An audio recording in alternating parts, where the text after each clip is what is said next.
Welcome to chapter 1 of the flight controller coding course.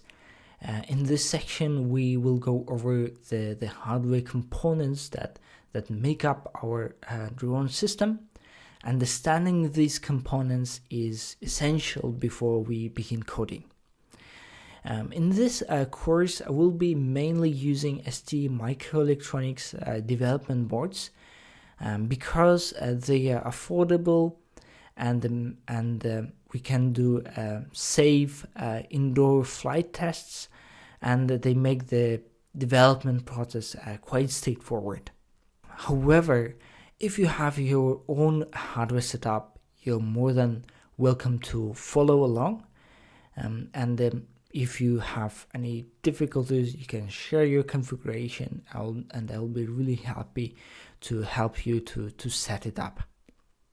In this course, I will be using the following flight controller, STVAL FCU 001 V2.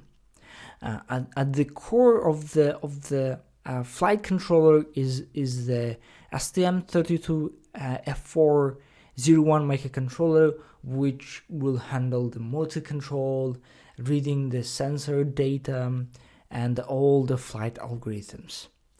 In addition, we have an IMU sensor, which is necessary for the accelerometer and the gyroscope data, and we will use it for estimating the orientation of the drone.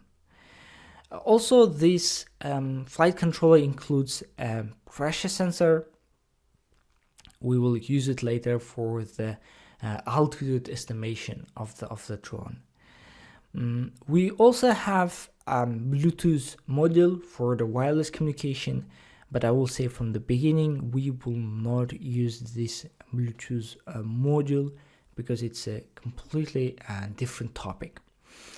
And to drive the motors, we will have 4 MOSFETs, and we will drive the MOSFETs using a PWM signal. And finally, the board also includes charging circuit, so we can safely charge the battery using USB connector, which is also on the board of the flight controller. Along with the flight controller, we have a drone companion, also from the ST microelectronics. It's a compact, lightweight platform that includes 4 coreless DC motors to generate the thrust, and the power is supplied by a LiPo battery, and everything is mounted on a compact plastic frame, which is quite safe for the indoor flight tests. So this platform is ideal for experimentation and testing because it's very compact, lightweight, and it's quite safe because we have quite small propellers. So that's almost everything we will use in this course, and I will put some images in the description for the assembly guidance. And as I said before, if you have your own custom hardware, you're also more than welcome. You can share videos, images in the discussion section of the lesson, and I will be happy to help you to set it up.